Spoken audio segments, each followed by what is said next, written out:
Hey gang, Matt McCormick here, Weber Grill Restaurants.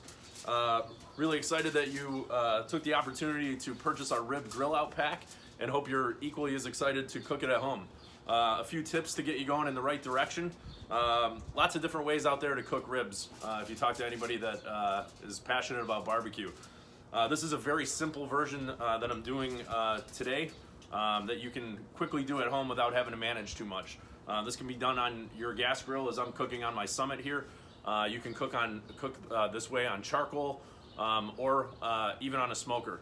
So a few ingredients that we've supplied for you are these wood chips, the Weber Fire Spice Hickory chips. I soak these already for about an hour, but they need at least 30 minutes, and then I drain them off for use when we take the ribs out of the foil and onto the grill. We've given you some barbecue, Weber Classic Barbecue Spice that we're going to use to season these. And then I've got some yellow mustard that's going to be used in the preparation, as well as my favorite barbecue sauce, which this is the hickory barbecue sauce we use in the restaurant. So first thing to work with here, we've got a 2 1/4 pound baby back rib that we gave you. Really nice meaty rib. First thing we're going to do is score the membrane. So these ribs come with a membrane on the back that can be tough to get through, and it doesn't cook down. You can peel this membrane back, but I find sometimes that's a little cumbersome. So here's a quick little hack that I use sometimes, especially if I'm preparing a lot of ribs, because it makes prep time a little faster. So I'm just going to take a paring knife. I've got bone side up on the rack of ribs, and I'm going to start here on the end and just work at a 45-degree angle and score the ribs all the way down about an inch apart, but that doesn't have to be too precise. And then come back 90 degrees to that and score back the other way.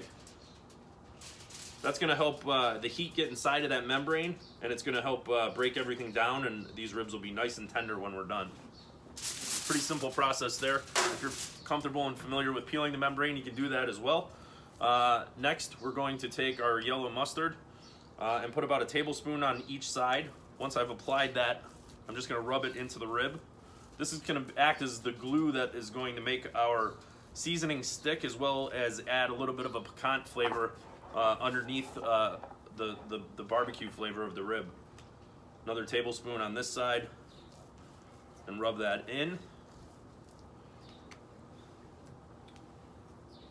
And then here I have 2 sheets of 18-inch heavy-duty aluminum foil. Very important to have the heavy-duty foil for this process, because if we get a tear in it, it won't cook right. So I have both of those down underneath the rack, bone side up. I'm going to season that with about a tablespoon of this seasoning on each side. Just rub that in lightly. Now we're going to flip it over and do the same thing. Notice I like to season from up here. Gravity helps that seasoning fall naturally like rain, and we don't end up with any pockets of over-seasoned meat. Okay, I'm going to flip that back over, bone side up, and then we're just going to wrap these. So 1 piece of foil at a time. This is called the Texas Crutch. Some of you may be familiar with it. And I'm just going to roll that top down. And then once I get the rib pretty close to being tight, you want to be very careful that the bones don't poke through the foil and tear it. Then I'm just going to fold my ends in, flip that over, and do the same thing again.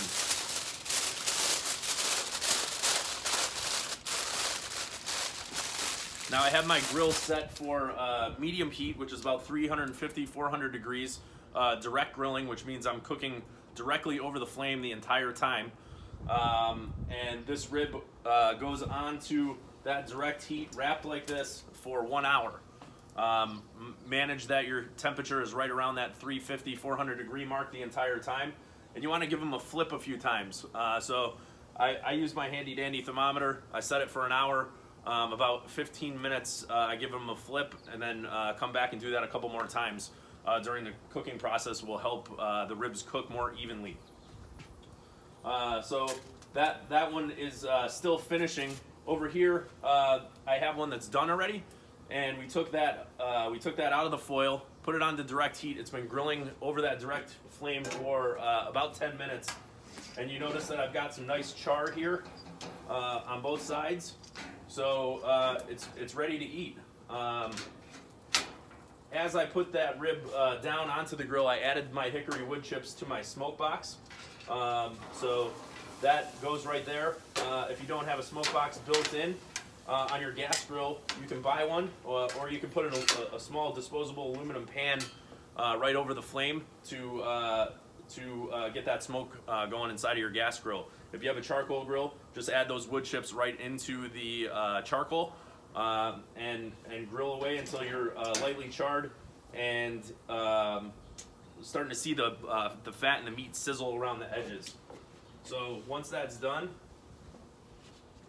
I'm going to give my my rack here a nice baste of sauce.